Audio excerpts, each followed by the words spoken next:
promosi dengan seolah-olah menang ini juga nggak benar. Ini bisa memperbodoh rakyat, tau nggak? Masyarakat.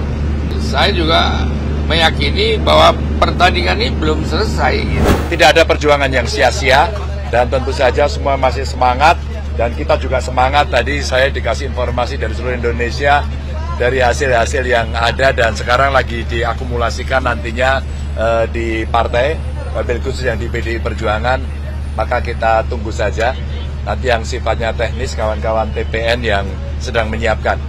Kamu percaya nggak suara saya segitu? Iya. Percaya nggak? Cocok. Ya.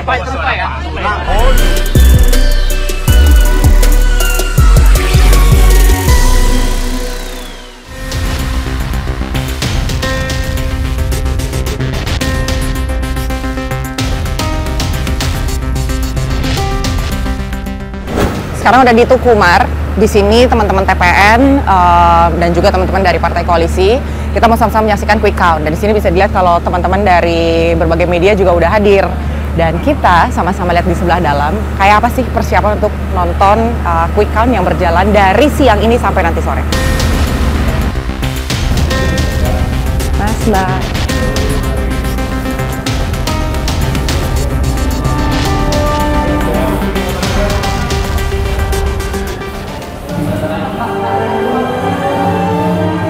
Sudah rame.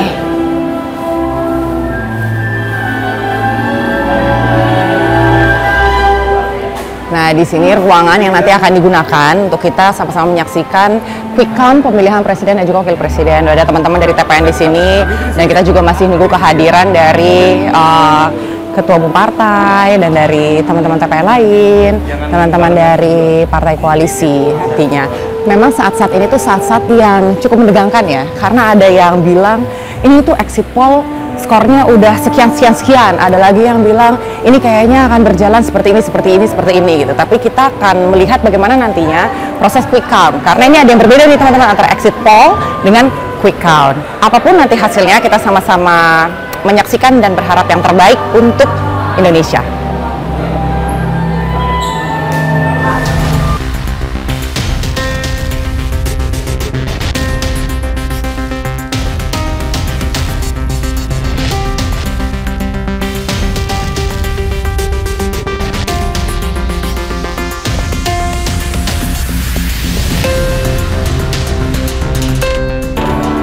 Memang teman-teman kalau masih jam-jam setengah 2 sampai jam 3 ini adalah masa-masa di mana kegelisahan itu muncul di berbagai pihak karena ada yang mendapatkan informasi oh ini di exit poll A dan exit poll B kita tuh posisinya di sini loh gitu kan. Sebenarnya itu hal yang biasa karena di jam-jam sekarang itu di mana ada yang namanya perang informasi. Dan masing-masing pihak pasti akan mengklaim bahwa posisinya mereka yang sudah memenangkan pertarungan. Tapi kalau kita lihat saat ini dari berbagai lembaga survei, semua suara yang masuk masih 0%.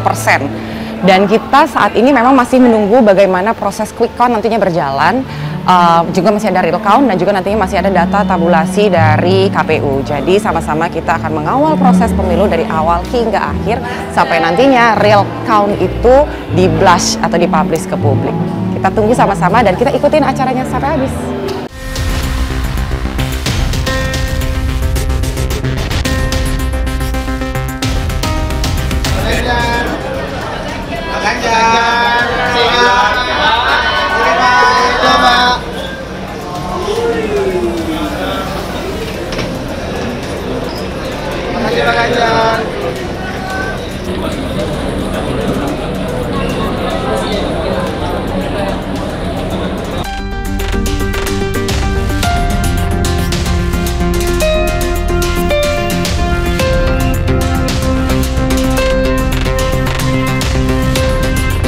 Masih quick count ya teman-teman, sekarang udah agak sedikit deg-degan tapi ada tenangnya, cuma ada deg-degannya. Cuma kalau Mas Alam kayaknya agak tenang ya Mas.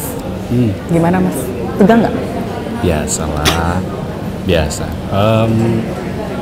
Mungkin bukan kali pertama kan, meskipun kali pertama untuk yang kontestasi nasional ya, tapi beberapa kali dulu juga udah pernah, jadi emang rasanya sama aja. Oh gitu. Emang kalau udah kayak gini kan manusia hanya bisa berusaha Tapi nanti yang menemukan jawabannya kan tetap yang ngasih jawabannya Tuhan. Jadi waktu yang ayah di Jawa Tengah kayak gitu juga kan 2 periode? Iya, 2 periode. Sama semuanya? Sama lah. Kalau dari Mas Ganjar sendiri udah sempat ngobrol-ngobrol nggak nih sama Mas Salam? Klik aja. Udah, tenang aja, ini pasti gitu. Enggak lah, kita cuma saling menguatkan aja satu sama lain. Saling memberikan kepercayaan. Oh, lebih kayak ya kalau enggak ya udah, yang penting jalan-jalan aja gitu atau gimana? Kita nggak pernah bicarain hasil sih. Oh gitu? Iya, kita nggak pernah mendahulukan hasil. Jadi gimana dong? Ya udah kayak siap-siap, good luck besok gitu-gitu aja. Oh, yang penting udah dijalanin prosesnya kemarin ya? Iya. Iya. Saling terima kasih juga yang kemarin-kemarin, Iya. terus kita ceritain kemarin kayak gimana gitu. Jadi ya Enjoy the present aja ya? Bener. Menjadi suatu suatu cerita baru yang menarik untuk dibicarakan. Iya sih. Jadi fokusnya bukan ini kita masuk atau enggak, yang penting kemarin udah. Ya, karena dia berjuang juga. Iya. Ibu lagi di mana? Belum kelihatan. Ibu nggak tahu. Nggak tahu. Aku malah nggak. Malah nggak tahu ibunya di mana. Jadi tadi kesini sama ayah berdua atau pisah? Ya, aku bisa mobil tadi. Aku jalan dari tempatnya Bu Mega ke sini. Terus ayah langsung? Ayah naik mobil sama ibu. Lah terus sekarang ibunya? Nah ini nggak tahu, makanya bapak sama ibu bareng. Oh gini sana. Oke. Ya udah. Gitu. Iya. Udah kita bahas yang lucu-lucu aja deh Mas Salam. Jadi udah nyobain makanan apa di sini? Di sini. Di Jakarta. Oh di Jakarta. Kan udah bolak-balik Jakarta. Ya banyak lah, aku kan dulu juga sempat tinggal di Jakarta kan. Ya kan udah belum sempat lama banget Iya kayak sih. sekarang. Iya sih, banyak. Yang paling suka apa? Gak ada spesifik sih sebenarnya di sini. Paling ya kalau kita cari tongkrongannya anak muda ya kan makanannya banyak macam-macam tuh. Maksudnya kan ada kalau mau Chinese food chili oil stuff gitu ada, yang western juga ada gitu. Jadi kalau misalnya speaking about tempat gaul anak muda, udah tempat gaulnya daerah mana? Coba. Daerah Hang Tuah itu asik juga. Oh iya. Hang Tuah, terus Kemang, SCBD. CBD, terus juga daerah Kebayoran lah ya paling asik kayaknya. Iya. Makanya nanti kalau kita lihat, kalau misalnya masuk putaran kedua, kita akan lebih sering bawa alam, jalan-jalan ke tempat seru-seru yang kaki lima juga harus dicobain, tempat gaul juga harus dicobain. Good luck, Mas. Jadi di awal-awal lihat layar masih fluktuatif nih datanya. Tapi kemudian begitu mulai sore nih sekitar jam-jam 3:30 bahkan jam 4 dan 4:30 situ udah mulai merasa ada yang sedikit janggal ya dengan angka ini. Diduga ada indikasi kecurangan. Sampai-sampai para elit pengusung Ganjar Mahfud pun meninggalkan acara nonton bareng yang saat itu melihat ada yang sedikit janggal. Mulai dari Usman Sabta, Ketum Hanura, dan Mardiono, Ketum P3, yang sepakat untuk menunggu hasil resmi dari penghitungan suara yang akan dikeluarkan oleh KPU. Tapi nggak hanya mereka aja sih, jadi mulai dari Yeni Wahid, Andika Perkasa, bahkan Ganjar Mahfud juga keluar lebih cepat dengan menyatakan tidak percaya dengan hasil pemilu kali ini. Bahwa dugaan akan adanya kecurangan dalam pemilu kali ini sangat jelas. Dan Andi Wijayanto, teman-teman, selaku Deputi Politik 5.0 ini mengatakan bahwa hasil hitung cepat ini itu bisa menimbulkan permasalahan pada hasil pemilu 2024 nanti dan juga bisa menimbulkan goncangan politik. Karena kalau melihat data-data dari quick count ini sangat anomali ya, ditambah lagi adanya indikasi kecurangan pada sistem perhitungan KPU. Yang terjadi dalam Pilpres, sehingga nomor 2 dengan laporan-laporan itu yang ada, fokus kami adalah memastikan pemilu ini memang berjalan demokratis. Lalu hasil dari quick count, hasil dari exit poll itu merupakan salah satu instrumen yang kami lihat, tapi tentunya hasil finalnya menunggu dari perhitungan manual yang nanti akan difinalisasi bareng-bareng antara 01, 02, 03 di akhir Maret 2024. Tapi Mas Andi, kalau sejauh ini dari hasil quick count sendiri, apakah sudah bisa menggambarkan demokrasi berjalan dengan baik?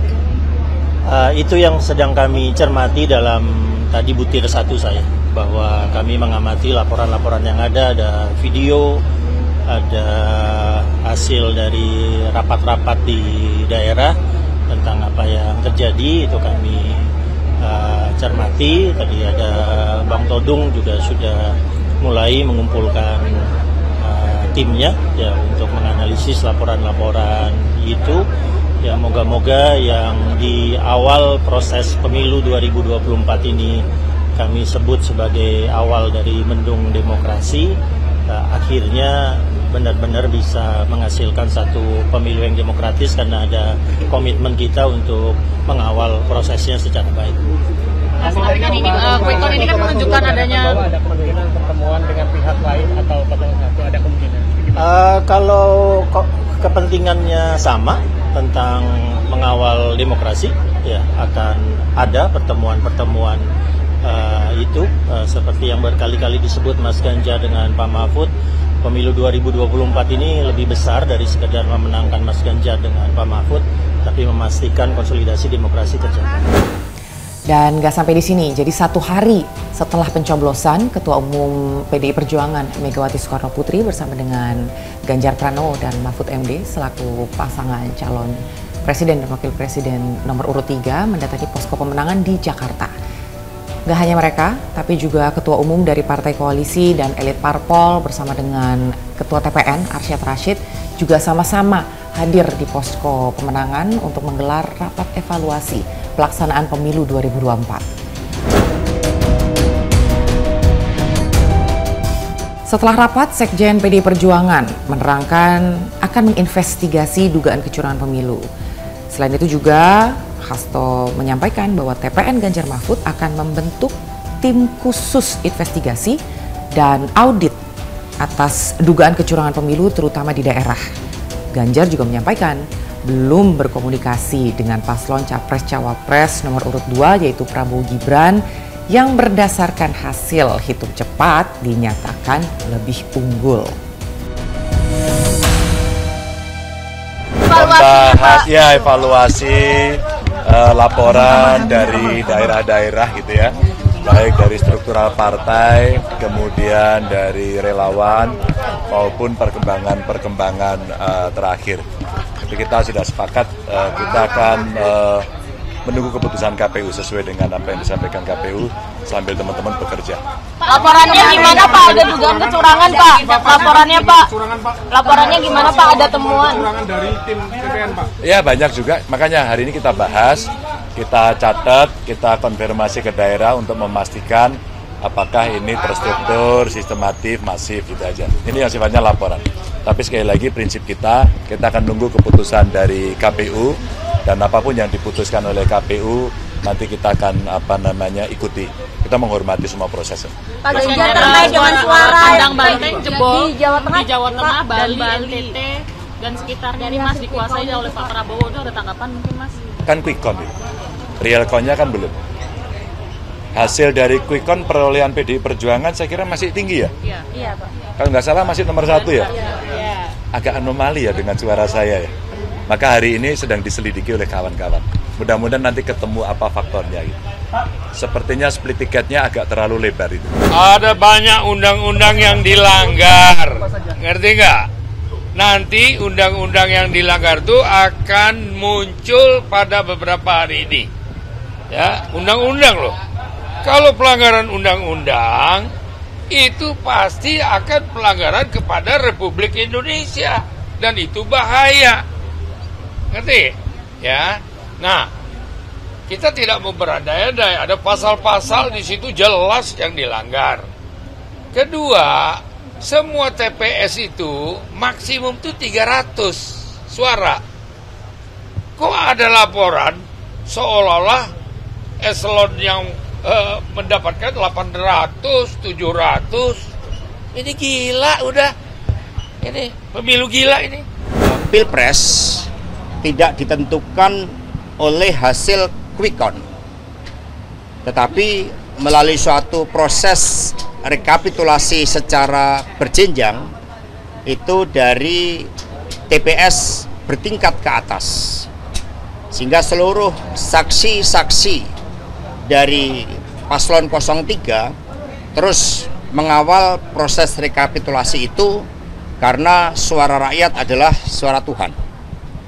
Kemudian yang kedua, disampaikan berbagai temuan-temuan baik yang disampaikan melalui para aktivis, para pejuang-pejuang pembela demokrasi terhadap kecenderungan terjadinya rekayasa pemilu yang terutama dilakukan secara sistematis dari hulu ke hilir. Kemudian yang ketiga, dilakukan juga kajian-kajian terhadap beberapa pasal-pasal di dalam Undang-Undang Pemilu tentang keterlibatan dari pejabat negara yang menurut Undang-Undang Pemilu itu bertentangan. Dan kemudian dipaparkan seluruh aspek-aspek secara komprehensif dari hulu ke hilir, baik diawali dari rekayasa hukum di MK, kemudian di tengahnya itu berbagai bentuk intimidasi, penggunaan aparatur negara, kemudian politik anggaran yang secara nyata itu dipraktekkan untuk mendukung pasangan 02. Berbagai anomali pemilu itu telah menyentuh aspek legitimasi dari pemilu tersebut. Nah, karena itulah kemudian yang keempat dibentuk tim khusus untuk melakukan suatu audit forensik. Dan kita juga melihat bahwa berdasarkan analisis terhadap proses, memang ada beberapa elemen-elemen di dalam internal penyelenggara pemilu dan juga pengawas pemilu di dalamnya ada pelemahan-pelemahan secara sistematis pula. Soal kabarnya Bu Mega mau tim khusus yang tadi itu dibentuk, isinya adalah orang-orang TPN dan partai politik atau juga ada dari masyarakat sipil, Mas? Tentu saja pergerakan masyarakat sipil ini independen. Mereka merdeka, mereka bergerak karena tuntutan nurani. Banyak di antara mereka yang berasal dari kalangan akademis yang memang tidak rela melihat masa depan demokrasi kita dipertaruhkan dengan cara-cara seperti ini. Kami tidak mencampuri terhadap seluruh independensi dari pergerakan masyarakat sipil, sehingga tim khusus ini itu lebih banyak itu berasal dari internal TPN ataupun pihak-pihak yang kemudian secara sukarela ingin memberikan pengetahuannya, pengalaman, kompetensinya di dalam mengungkapkan berbagai aspek-aspek terkait dengan pengungkapan anomali demokrasi ini.